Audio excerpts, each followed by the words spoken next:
She chose my brother. I chose revenge. Before we begin the story, make sure to subscribe to our channel and never miss more incredible stories every day. Daniel, please don't do this here, Claire whispered. One hand locked around Mason's wrist like she was afraid I'd drag him out of the room. The private dining room behind Belmere's Steakhouse went so quiet I could hear the projector fan hum against the wall. My mother stared at me like I was the one who'd shown up armed. Maybe I had. Not with a weapon. With a folder, a flash drive, and the kind of patience humiliation teaches you. 3 months earlier, Claire had left me. 2 months earlier, she'd turned up on Mason's arm at my mother's house, wearing the same soft apology she used whenever she wanted to seem decent while doing something cruel. Now they were hosting an engagement dinner with white roses, champagne, and my family's favorite disease, selective memory. Nobody wanted truth. They wanted smooth tablecloths, flattering stories, and a version of events where I took the hit quietly. My older brother had always counted on that. Mason could charm a cop at a traffic stop, a realtor at closing, a stranger in a checkout line. I was the dependable one, the EMT who worked night shifts, missed birthdays, and got called solid, like that was supposed to be enough. Mason got celebrated for being dazzling. I got thanked for being useful. Sit down, my mother, Diane, said under her breath. You're upset. Don't make this uglier than it already is. I almost laughed. Uglier? Claire had helped plan a wedding with me while sleeping with my brother. Mason had smiled through Sunday dinners while using my money to help fund hotel rooms, fake vendor payments, and a life they were building behind my back. I hadn't come to wreck dinner. Dinner was already rotten. Tessa stood near the bar, arms folded, eyes on me, giving me the same look she gave me the night I almost convinced myself to let this go. Don't flinch now. Mason finally smiled, but it looked thinner than usual. If you're here to embarrass yourself, at least don't involve Mom. I set the folder on the table between their champagne glasses and said, then let's start with the refund you stole. The room changed before anyone said another word. Mason had been winning before either of us knew what winning was. When I was 10, he forgot his lines in a school play and somehow still got praised for being adorable under pressure. When I was 10, I brought home a perfect report card and my mother told me not to wave it around because Mason was having a sensitive week. That was the shape of our house. His moods set the weather. My achievements learned to stay quiet. By high school, he was the handsome one, the funny one, the one teachers forgave and girls remembered.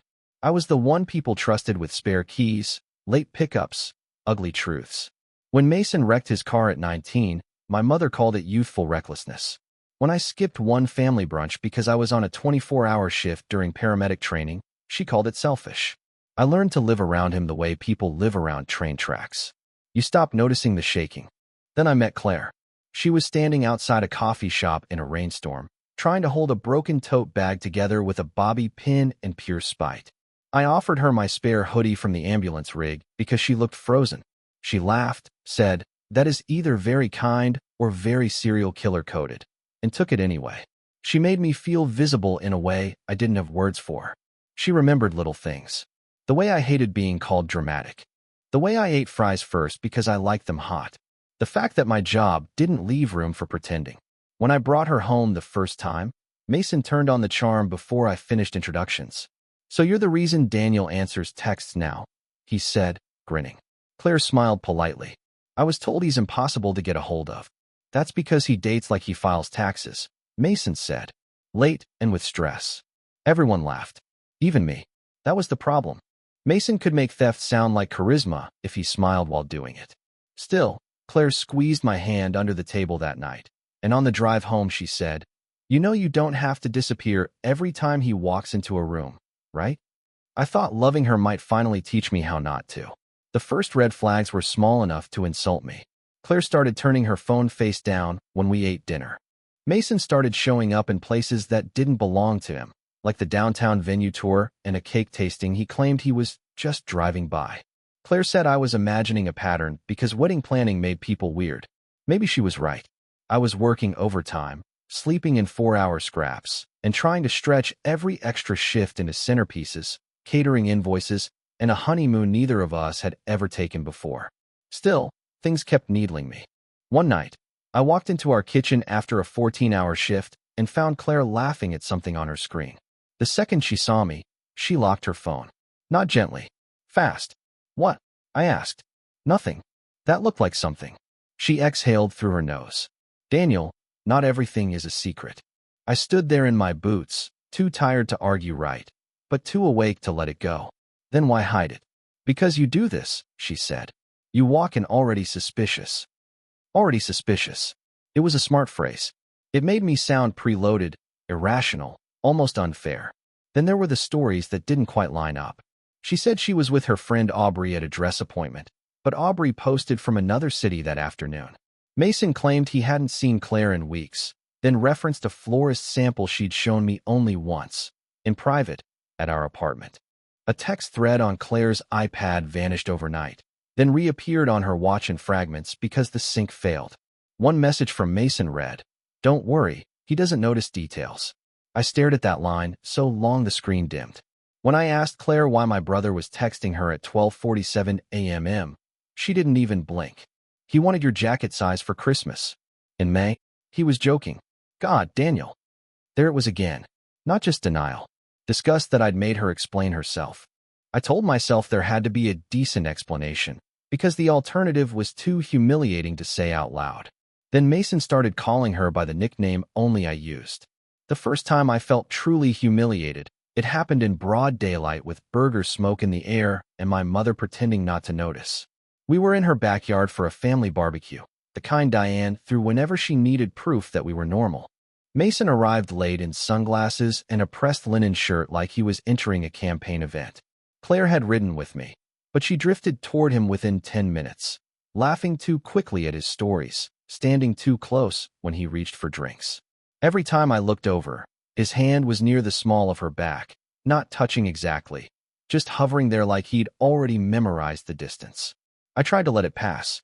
Then Mason started in on my job. "So, Claire," he said loudly, turning burgers he hadn't helped buy, "have you accepted that if you marry my brother, anniversaries are basically optional? EMT life, right? Romance by pager." "It's not a pager," I said. He smirked. "Sorry. Ancient terminology. Daniel saves strangers and forgets his own life. Very noble. Very exhausting for everyone else." Claire should have shut it down. Instead, she gave this little half-shrug and said, "Scheduling has been hard.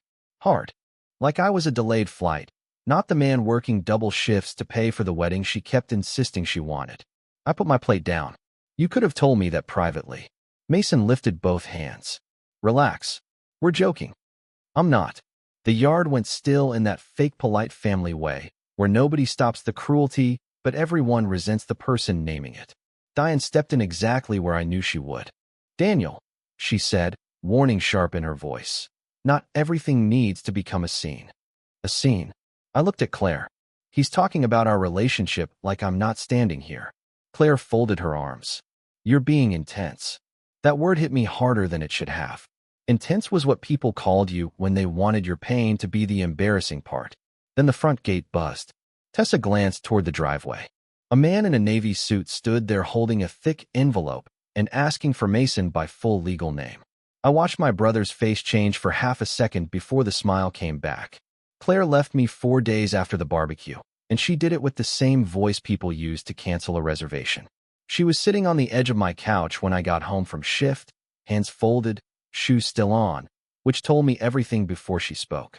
Nobody sits like that when they plan to stay. "We need to talk," she said. I laughed once because apparently my body liked cliches more than I did. "You're kidding." She didn't smile. "I can't do this anymore." "Do what?" "This version of us. The pressure, the suspicion, feeling watched all the time." I stared at her. "You mean after you started acting shady and my brother started orbiting my fiancée like a vulture?" Her jaw tightened. "See? This." I could have fought about the wording all night, but one question was ripping through me harder than the rest. "Is there someone else?" For 1 second, she said nothing. And silence has a shape when you hate the answer. "Claire." She looked down at her ring, then up at me. It wasn't planned. The floor didn't drop. It tilted, slow and sick. "Who?" She actually had the nerve to cry. "Daniel, please." "Who?" Then there was movement in the hallway outside my apartment, just enough to catch my eye through the cracked door. I yanked it open and found Mason standing there like he was waiting for a cue. I don't remember stepping back. I just remember the feeling of my skin going cold everywhere at once. Mason raised both hands. Before you overreact. I hit him with the only thing I had left. Get out. Claire stood behind me crying harder now, which somehow made it worse. Mason looked past me at her, not even trying to hide it anymore. It happened, he said. We didn't mean to hurt you. That sentence will rot in my head forever. Like betrayal was weather. Like they'd slipped on it. Later that night my mother called, not to ask if I was okay, but to tell me I needed to be careful what I said to people because these situations are complicated. Then, in a voice almost bored with me, she added, please try to be mature. That was the moment something in me stopped bleeding and started hardening. The days after the breakup were worse than the breakup itself, because betrayal at least has the decency to be clear. What came after was fog. My family moved fast, like they'd rehearsed it. The group chat that usually exploded with dumb memes and grocery reminders went silent the second I asked one simple question. How long did they think I was too stupid to notice? Diane texted me privately instead. Don't spiral. Give people space. People. Not you. Not Mason. Not Claire. People. A week later, I found out through Tessa that Mason and Claire had already gone to dinner with my mother. Just to talk, Diane said when I confronted her. I'm trying to keep the family from splitting apart. It already split apart. Only if you force it to. That became the theme. If I named what happened, I was bitter. If I wanted answers, I was obsessive.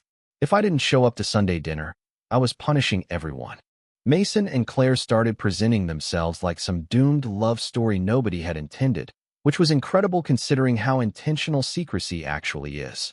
They were seen together at a brewery downtown, then a rooftop party, then, somehow, a charity event where Claire wore white and Mason stood behind her with his hand on her waist like he'd been waiting years for permission.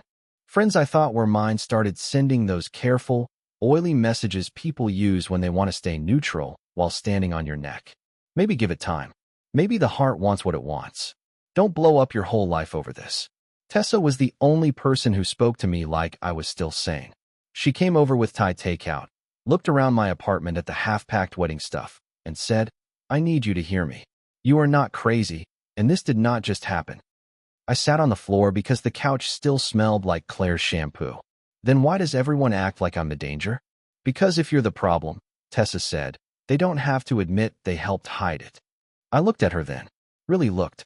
What do you mean helped? She hesitated just long enough to make my chest tighten. Then she told me she'd seen Claire leaving Mason's condo months before the breakup. At first, I wanted Tessa to be wrong, because if she was right, every memory from the last year needed to be taken apart with gloves. She told me she'd seen Claire outside Mason's building on a Thursday in February at around 8 a.m. She remembered because she had been dropping off tax documents for a client in the same complex and almost called me to joke about how small the city was. Then she saw Claire fix her hair in the reflection of a black SUV she did not arrive in, and Mason came out carrying 2 coffees. Why didn't you tell me then? I asked. Her face tightened. Because Claire saw me. She came over the next day and said she was helping him plan your proposal. She made me feel insane for even questioning it. That should have been enough. It wasn't. Pain wants evidence even when your pride doesn't. The hard proof showed up that night when I finally opened the wedding account spreadsheet I'd been avoiding. Claire and I kept a separate savings account for wedding expenses, and because I trusted her, she handled most of the vendor communication while I handled the overtime that fed the account.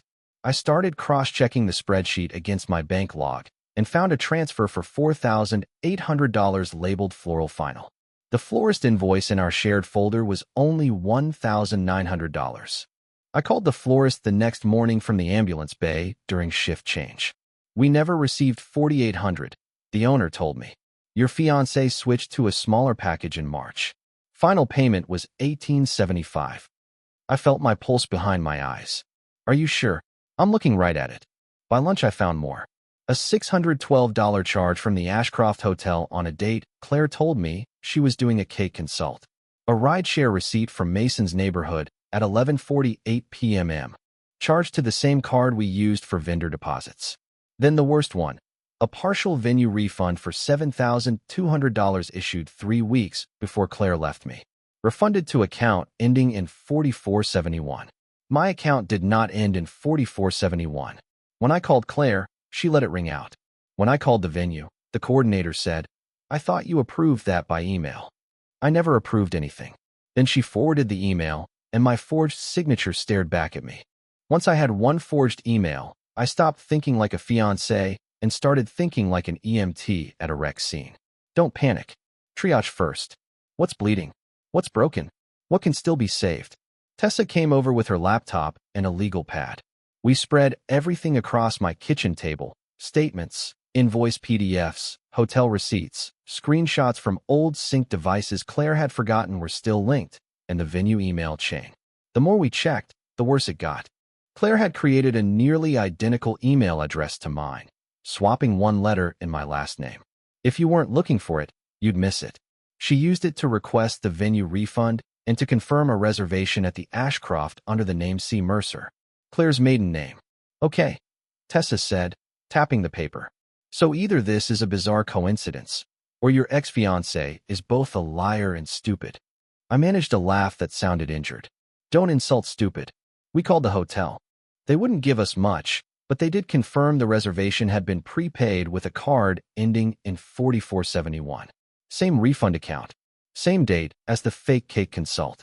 When I called the bank, they wouldn't release account owner information without legal process, but they did tell me something else. The transfer destination belonged to a business account, not a personal one. Mason had one LLC he used for his real estate side deals. Mercer Property Group. I remembered because he mentioned it constantly, usually right before saying something condescending about my salary mindset. I also visited the jeweler where I'd bought Claire's ring. I wasn't looking for more pain. I was looking for dates. The saleswoman checked the record and casually told me Claire had come in alone 6 weeks before the breakup, asking whether the ring could be resized after the proposal changes. Proposal changes. Not breakup. Not return. Changes. On the drive back, I realized what made me feel sickest wasn't just the cheating. It was how coordinated it was. The lies had filing systems. The theft had timing. My humiliation had admin support. Then Tessa called and said she'd found a photo in the synced cloud album. The photo wasn't explicit. It didn't need to be. It was taken in the mirror of a hotel elevator, blurry from movement, the kind of accidental image people don't realize gets backed up when they panic delete the obvious ones. Claire was in front wearing the blue wrap dress she'd worn the night she told me she had a migraine and needed to stay at her friend Aubrey's place. Behind her, half cut off by the chrome edge of the frame, was Mason's watch and the cuff of the tan jacket my mother bought him every Christmas because she never noticed he kept losing them. The timestamp was the same night I placed the final payment on our wedding venue. I sat there staring at that photo while Tessa quietly handed me water like I'd been in an accident. But the real twist came an hour later. I called the venue manager again and asked her to read every change made to our booking. She mentioned a catering downgrade, a revised guest count, and a note I had never heard before. Bride requested partial refund after groom approved postponement due to private family issue. That note was entered 9 days before Claire left me. 9 days before she sat on my couch and acted like her feelings had just become too complicated to manage. She was already moving money before she ended the engagement. Julian Price, an attorney Tessa knew through work, agreed to see me the next morning. He was calm in that unnerving way people get when facts matter more than personalities. He looked over the forged email, the transfer trail, the fake vendor label, and the venue note. "This part," he said, tapping the refund paperwork, "isn't just betrayal. If she impersonated you to redirect funds, that can cross into fraud." What about Mason? If the account belongs to his LLC and he benefited from it, he becomes very interesting. Interesting. I almost smiled at that. Then I remembered the envelope from the barbecue and asked Tessa if she got a look at the sender. She had. County Recorder's Office. A lien notice. They hadn't just betrayed me. They'd been financing it with my future.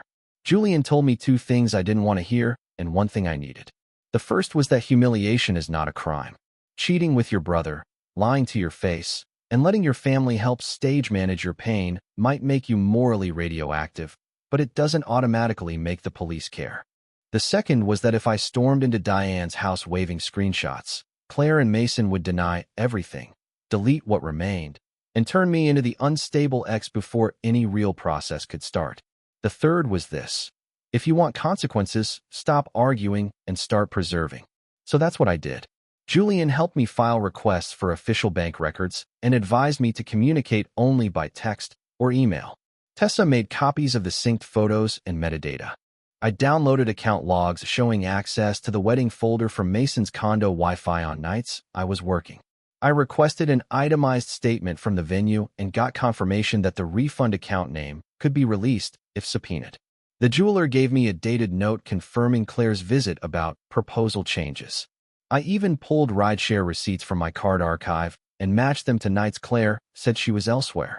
Every piece on its own had wiggle room. Together, they told one clean, ugly story. Then Mason called. I let it go to voicemail first. He called again and again. On the fourth try, I answered. Bro, he said, warm and fake. We need to stop this before it gets weird. I looked at the stack of documents on my table and almost admired him. Before what gets weird? Before you start making accusations you can't take back. Claire's fragile right now. Mom's a mess. I'm trying to protect everyone. From what? A pause. Then, lower.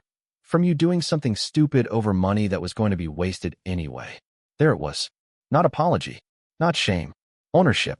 I put him on speaker and nodded to Tessa, who started the recording app without a word. I said as evenly as I could, my wedding fund was wasted? Mason sighed like I was being slow. Come on, Daniel. It was just sitting there. That single sentence changed the kind of revenge I was willing to choose. Diane invited me to her birthday dinner like nothing had happened. The text actually said, for my sake, please come and be civil. Which was honest, at least. She wasn't asking me there because she missed me. She wanted one evening where the family photograph still looked usable. I almost didn't go. Julian told me to avoid unnecessary contact. Tessa told me avoiding them would feel good for 6 hours and bother me for 6 months. So I went. Claire was already there in a cream blouse I'd helped pick out last fall. Mason stood behind her chair, pouring wine like a man in a commercial for expensive mistakes. My mother kissed my cheek, held it a beat too long, and whispered, please, no scenes. That sentence used to work on me. It used to make me feel guilty before I'd done anything. Dinner dragged. Mason acted thoughtful. Claire acted wounded. Diane acted like grace was something only I was required to perform. Then, halfway through the entree, Claire asked if we could talk privately. I followed her into the hallway because part of me still wanted one real sentence from her. Instead, she went straight to strategy. I know you're angry, she said, keeping her voice soft. But if you expose everything, you're not just hurting Mason. You're hurting your mother. You're hurting yourself. You already handled that. Her face tightened. You think revenge is going to fix this? No. Truth might. She looked at me for a long time, then reached into her purse and pulled out my grandmother's ring box. Empty. The ring was gone. I was going to return this after things settled, she said. My chest went cold. What did you do with it? Mason traded it toward a new setting, she said too quickly, and then realized what she'd admitted. That ring had belonged to my father's mother. I paid to reset the stone for Claire because family mattered to her, she said. Legacy mattered. Now Mason had taken it apart and built a new engagement ring out of it for the woman who cheated on me. Claire saw whatever changed in my face and took one step back. Then my mother opened the hallway door and said the guests were ready for cake. After the birthday dinner, I stopped debating whether exposure was cruel and started designing it like a controlled burn. Julian's advice was simple. If I wanted the truth to survive the first minute of denial, it had to arrive organized, documented, and witnessed by people with no emotional stake in protecting Mason. So we built the packet in layers. First, the timeline. Dates of my overtime shifts, dates of hotel charges, dates of Claire's fake vendor communications, dates of the venue refund, dates of the condo lien activity tied to Mason's LLC. Then the supporting records, bank statements, metadata prints, the jeweler's memo, the florist invoice, the voicemail, and finally, one short transcript from Mason's recorded call. It was just sitting there. I knew exactly when to use it. 2 weeks later, Diane called to tell me Mason and Claire were having a small engagement dinner at Belmere. Family only, no drama. She said it like the universe had arranged the irony for my convenience. I told her I wouldn't come. Then I waited 3 hours and texted Mason directly. Congratulations. I'll stop by for 5 minutes to keep Mom calm. He answered in under a minute. Appreciate that. Let's be adults. Adults. another word people use when they want you silent. Julian arranged for the venue coordinator to be on standby by phone. Tessa printed duplicate copies of everything because she knows chaos eats paper. I made one sealed envelope for Diane containing just enough to keep her from claiming she never knew. I made another for Claire with the jeweler's note and the hotel photo. Mason's packet was the thickest. Mine was empty. I'd carried enough. As I dressed that night, I had one honest moment of hesitation.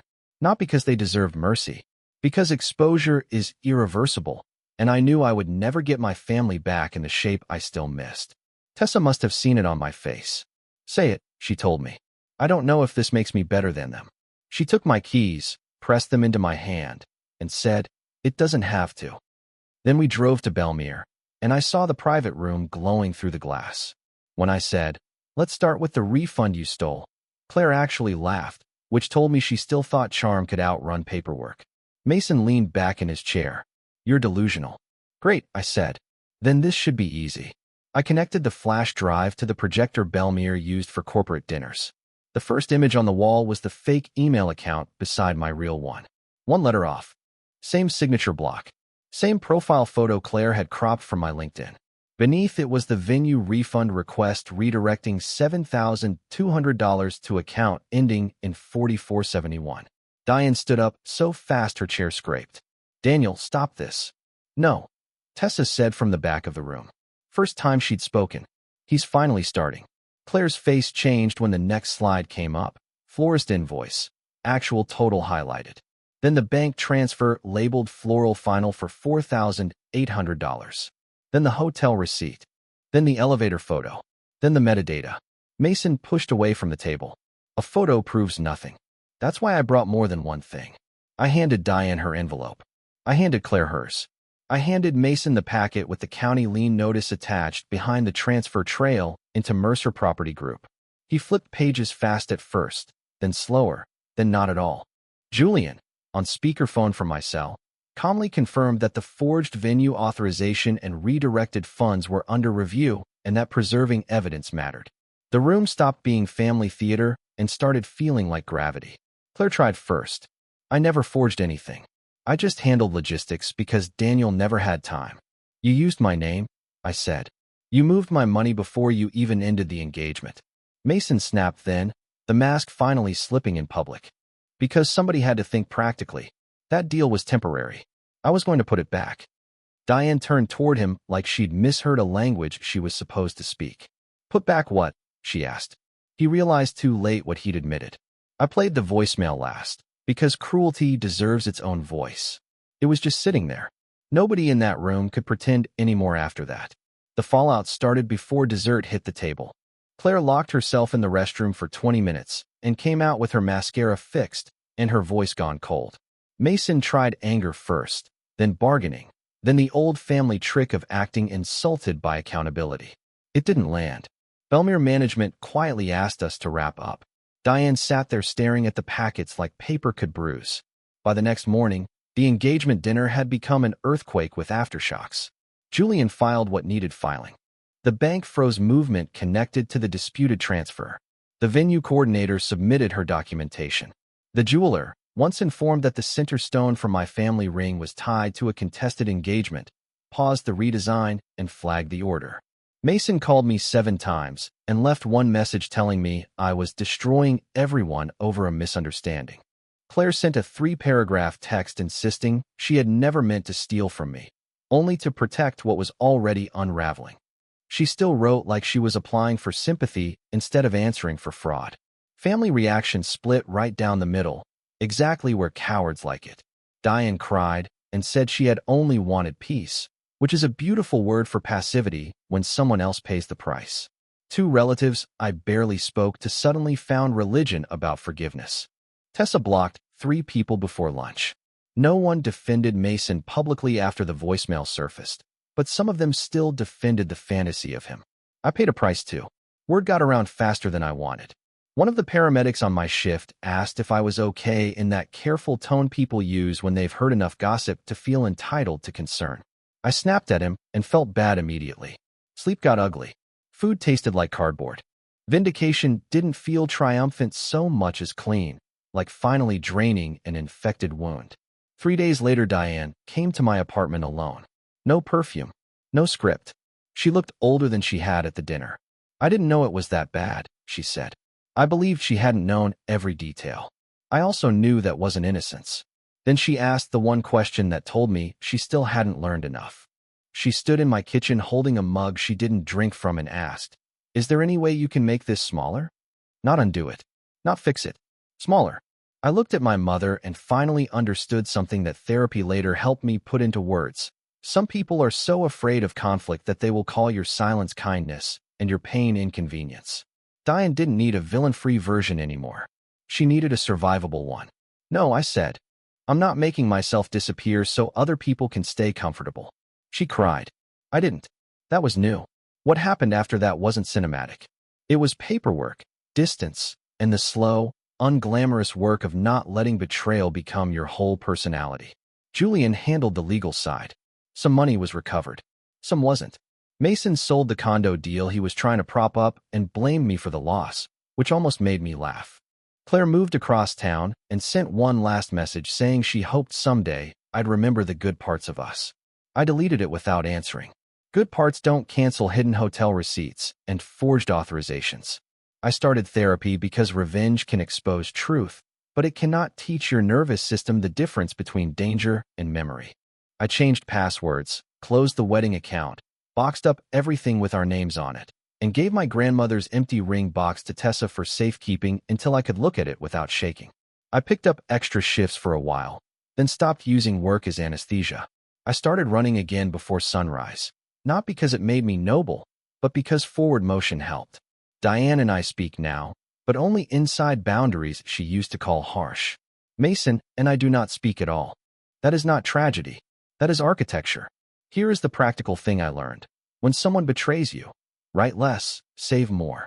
Screenshot everything. Download statements. Check timestamps. Truth is easier to bury when it stays emotional.